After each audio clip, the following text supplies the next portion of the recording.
నమస్తే, welcome back to GTV media. నేను మీ యాంకర్ అంజీ. ఈరోజు గట్కేసర్లో ఉన్న బీజేపీ లీడర్ సుదర్శన్ గారు ఉన్నారు. ఆయనతో చాలా విషయాలు మాట్లాడి తెలుసుకునే ప్రయత్నం చేద్దాం. ఆ వస్తుంటేనే మేము కొంత ఫీడ్బ్యాక్ కూడా తీసుకుందాం. గట్కేసర్లో అసలు ఆయన రాజకీయాల్లోకి వచ్చిన తర్వాత ప్రజల్లో ఎలాంటి సర్వీసులు చేస్తున్నారు, ప్రజల్లో అందుబాటులో ఉంటూ వాళ్ళందరి సమస్యలు పట్టించుకొని పోరాడుతున్నారా లేదా అనే విషయాలు కూడా చాలామంది దగ్గర రివ్యూ తీసుకోవడం జరిగింది. సో డైరెక్ట్ ఆయనతో కొన్ని విషయాలు మాట్లాడి తెలుసుకుందాం. నమస్తే సార్. నమస్తే. బాగున్నారా సార్? బాగున్నారా? బాగున్నాను సార్. రీసెంట్గా చూసుకుంటే రైతుల కోసం సచివాలయాన్ని ఎందుకని మీరు అంత పెద్ద ఎత్తున వాళ్ళందరినీ తీసుకెళ్ళి సచివాలయాన్ని ముట్టడించడం జరిగింది? దేనికోసం? ప్రధాన కారణం ఏంటి? ఇక్కడ రాష్ట్రంలో అంటే గత 2 సంవత్సరాల క్రితం ముఖ్యమంత్రి రేవంత్ రెడ్డి గారు ఏదైతే తను ముఖ్యమంత్రి అయిన తర్వాత డిసెంబర్ 8 వరకు ఉన్న రుణాలన్నీ మాఫీ చేస్తా అని హామీ ఇవ్వడం వల్ల ఈరోజు తెలంగాణలో దాదాపు 78 లక్షల మంది రైతు కుటుంబాలు ఉంటాయి. దాంట్లో చాలా మంది అతను నమ్మిరు. అంటే గత ప్రభుత్వంలో మోసపోయినాం, ఇప్పటికైనా ఈ రేవంత్ రెడ్డి వస్తే ప్రశ్నించే గొంతుగా చెప్పిన మాటలన్నీ అంటే ఎన్నో హామీలు ఇచ్చిండు. ముఖ్యంగా రైతులు ఎట్లుంటదంటే వాళ్ళు బయట ప్రపంచం ఎక్కడ తెలియదు. ఎవరినైనా నమ్మినంటే వాళ్ళు గట్టిగా నమ్మి వాళ్ళకి ఓట్లు వేసే ప్రసక్తే ఉంటది. అలాంటిది ఉంటది. దానిలో భాగంగానే వాళ్ళందరూ నమ్మి ఓట్లేసిండ్రు. ఆయన గతంలో ఇక్కడ మల్కాజిగిరి ఎంపీగా పోటీ చేసినప్పుడు కొడంగల్లో ఆయన ఓడిపోతే, ఎమ్మెల్యేగా ఓడిపోతే అక్కడ అతను చెల్లని రూపాయి అని ఇక్కడ మల్కాజిగిరి ప్రజలు అరే మన వైపు ప్రజల వైపు ఉండి పోరాడతాడనే నమ్మకంతో అతను గెలిపించిన తర్వాత ఎంపీగా ఉన్నప్పుడు ఆయన ఇక్కడ ఏ ఒక్క రోజు కూడా ఏ సమస్యలపై మాట్లాడలేదు, ఎక్కడ ప్రజలతో కలవలేదు. ఆయన సొంత ఎజెండా తన కాంగ్రెస్ పార్టీ తన ఏదో ఇక ఆ కార్యక్రమాలు చేసింది, కానీ ఓట్లేసి గెలిపించిన వాళ్ళు ఏనాడు ఆదుకోలేదు. జరిగింది, అయిపోయింది. ముఖ్యమంత్రి అయిన తర్వాత ఈరోజు రాష్ట్రంలో నేను 40,000 కోట్లు చేస్తా అని చెప్పిన ముఖ్యమంత్రి అట్లా అనేక రకాలుగా అంటే గత 2 సంవత్సరాల క్రితం అంటే 22 నెలలు అవుతుంది ఇప్పుడు ఈ రైతు రుణమాఫీ చేస్తా అని చెప్పి. కొన్ని ఏరియాలో 50%, కొన్ని ఏరియాలో 80%, కొన్ని ఏరియాలో 90%, అంటే మంత్రులు ఉన్న దగ్గర 100%, ముఖ్యమంత్రి నియోజకవర్గంలో 95% అట్లా చేసుకుంటూ పోతుంది. కానీ ఇక్కడ స్థానికంగా మా మేడ్చల్ జిల్లాలో ఈ ముఖ్యంగా గట్కేసర్ ప్రాంతంలో కొన్ని మండలాల్లో కొంతవరకు అయినా కూడా గట్కేసర్ ప్రాంతంలో ఒక్క రైతు కూడా రుణమాఫీ కాలేదు. దానిపై గత సంవత్సరంగా నేను నా వంతు అంటే ఇక్కడ నేను ఒక బీజేపీ నుంచి ఎమ్మెల్యేగా కంటెస్ట్ చేసిన కాబట్టి ప్రజల్లో సమస్యలపై పూర్తి అవగాహన అనే వ్యక్తి కాబట్టి నేను నిరంతరం పోరాటాలు చేస్తా. నా వంతు ప్రయత్నం సంవత్సరం క్రితమే నేను ట్రాక్టర్ ద్వారా ర్యాలీగా వెళ్ళి కలెక్టర్ గారికి కలవడం జరిగింది. అయ్యా మాకు ఇట్లా మా రైతులకు ఒకరికి కూడా రుణమాఫీ కాలేదు, ఇట్లా ఇబ్బందులు పడతా ఉన్నారు, పేద ప్రజలు ఉన్నారు, పేద రైతులు ఉన్నారు, కాబట్టి వీళ్ళకి రుణమాఫీ చేయాలని చెప్పినాం. అయినా స్పందించలేదు. అనేక రకాలుగా మీడియా ద్వారా చెప్పినాం. అనేక రకాలుగా వాళ్ళు సొసైటీ తరఫున వాళ్ళకు 6 months కాంగ్రెస్ గవర్నమెంట్ వచ్చిన తర్వాత 6 months ఒకసారి మీటింగ్ పెడతారు. రైతులు కలిపి ఆ రైతుల దాంట్లో పెద్ద ఎత్తున నిరసన అంటే పోలీసు వాళ్ళు మమ్మల్ని అరెస్ట్ చేసినా సరే కానీ మా వంతు ప్రయత్నం అంటే ప్రొటెక్ట్ చేసే ప్రయత్నం, అసలు సమస్యని పైదాగా తీసుకెళ్లే ప్రయత్నం చేసింది. ఎక్కడ కూడా స్పందించలేదు. గత 2 నెలల క్రితం మేము ఇక్కడ రైతు రుణమాఫీ పేరు మీద ఒక జేఏసీగా ఏర్పడి, రుణమాఫీ సమితి అని చెప్పి ఒక జేఏసీగా ఏర్పడి దాంట్లో కొంతమందిని రైతులను పెట్టి దాన్ని రైతు ఎట్లా చేయాలి ముందుకు అంటే మనకు ఒకరికి కూడా కాలేదు కదా, ఇక్కడ రాష్ట్రంలో ఒక పరిస్థితి ఉంటే మన దగ్గర ఒక పరిస్థితి ఉందని చెప్పి ఒక ప్రయత్నం చేసి ఫస్ట్ ఒక మీటింగ్ పెట్టినాం. తర్వాత పెద్ద ఎత్తున ట్రాక్టర్ల ర్యాలీగా మళ్ళా కలెక్టర్ దగ్గర పోయినాం. ఇక మా స్థానిక ఎమ్మెల్యే మా ఎంపీ ఈటెల రాజేందర్ గారి దగ్గరికి, ఇట్లా కాంగ్రెస్ లీడర్ దగ్గర పోయినారు. ఇక మంత్రుల చుట్టూ ఇక తిరగని ప్రతి ఏరియాలో అధికారులు, ప్రజాప్రతినిధులు, కాంగ్రెస్ లీడర్లు, మేమే గొప్ప అని చెప్పుకున్న వాళ్ళందరి దగ్గర కూడా తిరిగినా కూడా ఇక్కడ పని కాలేదని చెప్పి 15 రోజులుగా ఇక్కడ గట్కేసర్ మండల ఆఫీస్ దగ్గర రిలే దీక్ష ప్రారంభించడం జరిగింది.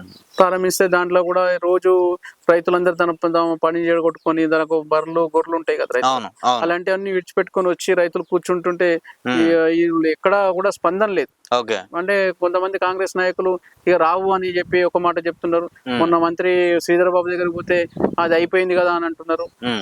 స్థానిక అంటే వ్యవసాయ శాఖ మంత్రి మేము క్లోజ్ చేసినామని చెప్తున్నా. అంటే తల ఒక మాట, అంటే రైతులను కించపరిచే విధంగా రైతులను భయభ్రాంతులు చేసి ఏదో ఉద్యమాన్ని ఆపాలని ఒక వాళ్ళు ప్రయత్నం చేసిండ్రు. దాంట్లో ఎన్ని చేసినా కూడా ఈ రైతులు వెనకాడు వేయలేదు. మొన్న సెక్రటరీ దగ్గర పోయి అంటే మంత్రి దగ్గర పోయి మాట్లాడదాం అసలు ఇది ఎక్కడ జరుగుతుంది ఇక్కడ అయిందని చెప్పి పోతే వాళ్ళు మమ్మల్ని రానివ్వకుండా సెక్రటరీ దగ్గర చేసి ఆపే క్లోజ్ చేసేసారు, క్లోజ్ చేసినామని చెప్తున్నారు వాళ్ళు. దాని మీద రైతులందరూ ఆగ్రహం చెంది అక్కడ సెక్రటరీ దగ్గర పోయి మనం ధర్నా చేద్దామని పోయినాం. పోతే అక్కడ పోయిన తర్వాత కూడా వాళ్ళు పోలీసులను అడ్డు పెట్టుకొని మమ్మల్ని రైతుల మీద దాడి చేయడం, కొంతమంది దెబ్బలు తాకినాయి, మమ్మల్ని అరెస్ట్ చేసి సాయంత్రం వరకు అక్కడ 6-7 వరకు అక్కడ ఉంచుకొని తర్వాత అంటే విడిచిపెట్టిన తర్వాత మళ్ళా అంటే వాళ్ళు భయపెట్టే ప్రయత్నం చేస్తారు పోలీసు వాళ్ళని పెట్టి, అంతేగాని ఆబ్వియస్లీ గవర్నమెంట్ అదే పని చేస్తుంది. ఒక ఏదైనా వాయిస్ రేజ్ చేస్తున్నారంటే ముందుగానే అక్కడ పోలీస్ ప్రొటెక్షన్ పెట్టేసి చూస్తా ఉన్నాం. ఈ మధ్య వచ్చిన వాళ్ళు ఎవరు వాయిస్ రేజ్ చేసినా వాళ్ళని తీసుకెళ్లి లోన్ వేస్తున్నారు.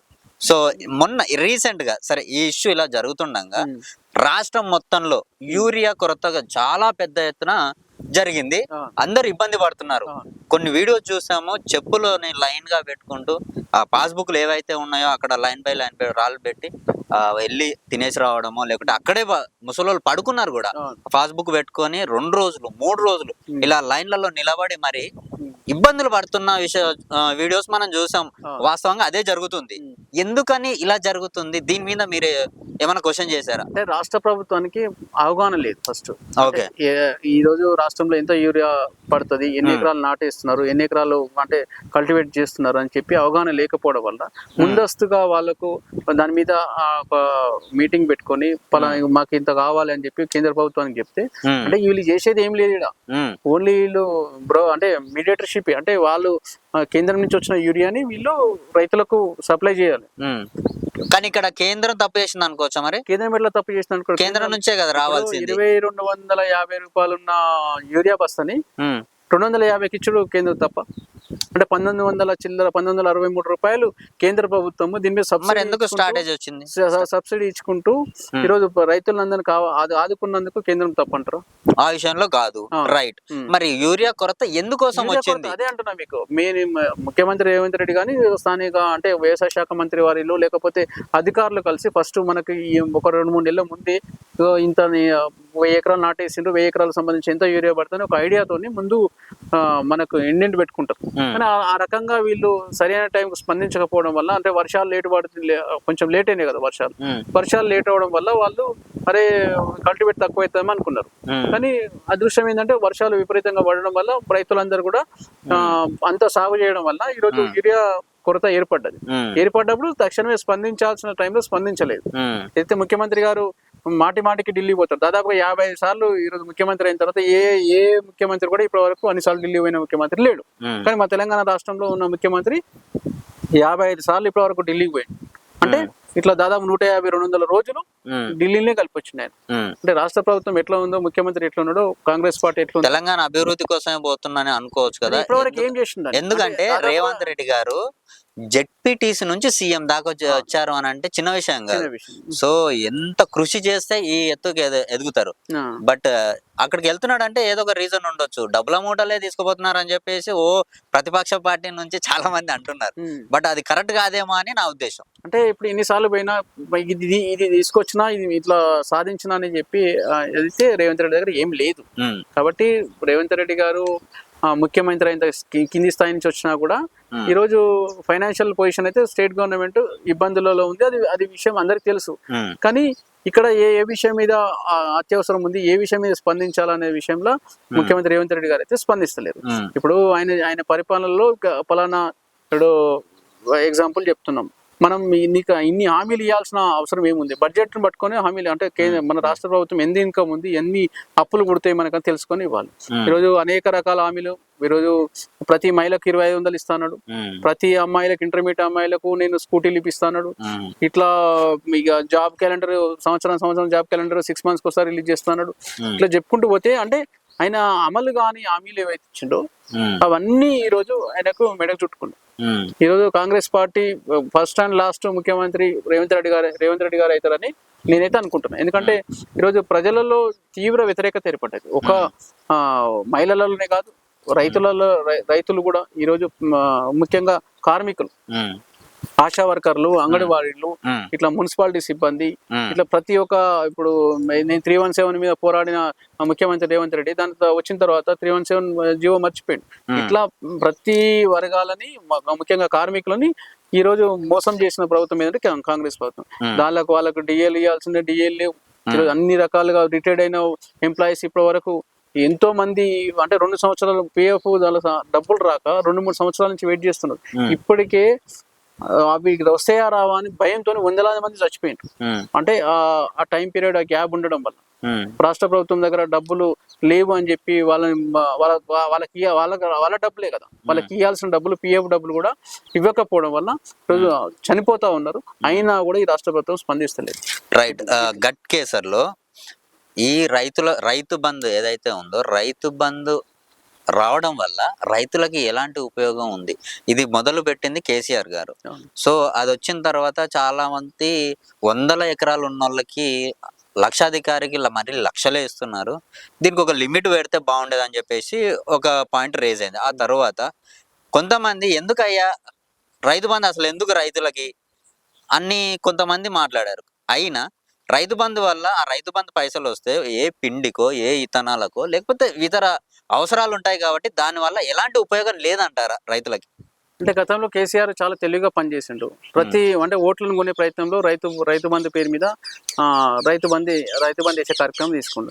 దాంట్లో ఎంత అంటే గత ప్రభుత్వం అంటే వైఎస్ రాజశేఖర రెడ్డి గారు ఉన్నప్పుడు, లేకపోతే కాంగ్రెస్ ప్రభుత్వంలో దాదాపుగా 1,00,000 కోట్ల బడ్జెట్ ఉంది అనుకో. 10% అంటే ఒక 10,000 కోట్ల రూపాయలు ఈ వ్యవసాయం పనిముట్ల కోసం సబ్సిడీ మీద, డ్రిప్ ఉండే సబ్సిడీ మీద యంత్రాలు ఇస్తుండే, ట్రాక్టర్లు ఇస్తుండే, నాగళ్ళు ఇస్తుండే, ఇట్లా ఏది మిషన్స్ ఇస్తా ఉండే, అంటే మందు కొట్టిండే అట్లా స్ప్రే మిషన్స్ అవన్నీ ఇస్తుండే. ఈ ప్రభుత్వం వచ్చిన తర్వాత అవన్నీ తీసేసి ఏం చేసిండంటే ఆ డబ్బులన్నీ డైవర్ట్ చేసుకొని రైతు అకౌంట్లకు నేను 10,000 ఇచ్చినా, 5,000 ఇచ్చినా అని చెప్పి ఒక స్కీమ్ తీసుకొచ్చి రైతులన్నీ అంటే మేనేజ్ చేసిండు అనమాట. ఇక అయితే ఓట్ల కోసమే రైతులందరూ కూడా అరే మనకేదో ఇస్తున్నా అని చెప్పి రైతులు కూడా నమ్మిండ్రు. ఆ రకంగానే 10 సంవత్సరాలు అట్లా దానిలో భాగంగానే రైతు బంధు పేరు మీద పంచింది. కానీ ఎక్కడ కూడా రైతులకు సపరేట్ గా ఇది చేసిన అని చెప్పి ఎక్కడ లేదు. అంటే అమౌంట్ పరంగా ఏదైతే సబ్సిడీలు కానీ లేకపోతే రుణాలు కానీ ఇచ్చే విషయంలో ఎక్కువ ఎక్సెస్ పెట్టలేదు. కానీ అది కొంతవరకు అది ఉపయోగం ఉన్నా కూడా దాదాపు 100 ఎకరాలు ఉన్నా కూడా ఇచ్చిండు. అది కూడా తప్పే. ఒక లిమిట్ పెట్టాలి. ఒక 5 ఎకరాల 10 ఎకరాల కల్టివేట్ చేయడానికి ఇస్తారా, లేకపోతే ఇంకేదైనా ఒక నిర్ణయం తీసుకొని ఆ నిర్ణయం దాని ప్రకారం పంట పండించిన వాళ్ళకి ఈరోజు చెప్తున్నా కదా 2300 ఇప్పుడు అయింది. అంటే 1300 చిల్లర ఉన్న 1300 రూపాయలు రాష్ట్ర ప్రభుత్వం ఏదైతే 2014 ముందు బీజేపీ ప్రభుత్వం రాకముందుకు 60 సంవత్సరాలలో 1300 రూపాయలు ఇస్తే ఈ 10 సంవత్సరాలలో ఈరోజు 2400 రూపాయల దగ్గరకు వచ్చింది. అంటే కేంద్ర ప్రభుత్వము నరేంద్ర మోడీ గారి నాయకత్వంలో ఏమైందంటే రైతులు నష్టపోతా ఉన్నారు కాబట్టి రైతులకు ఆదుకోవాలని చెప్పి ప్రతి సంవత్సరం ఇంతో అంతో మద్దతు ధర పెంచుకుంటూ ఈరోజు మద్దతు ధర ఇచ్చుకుంటూ రైతులను నరేంద్ర మోడీ ఆదుకుంటున్నారు. కానీ ఇక్కడ రాష్ట్ర ప్రభుత్వం ఏమైతుందంటే పేరుకేమో మేము చేస్తున్నామని చెప్తున్నారు. ఎక్కడ కూడా రైతు కొనుగోలు రైతు వేదికలు అనుకోండి, రైతు కొనుగోలు కేంద్రాలు అనుకోండి, ప్రతి ఒక్కరి డబ్బులు కేంద్ర ప్రభుత్వం ఇస్తుంది. కానీ ఇక్కడ కూడా రాష్ట్ర ప్రభుత్వం వాళ్ళు ఇస్తున్నారని ఎక్కడ చెప్పదు.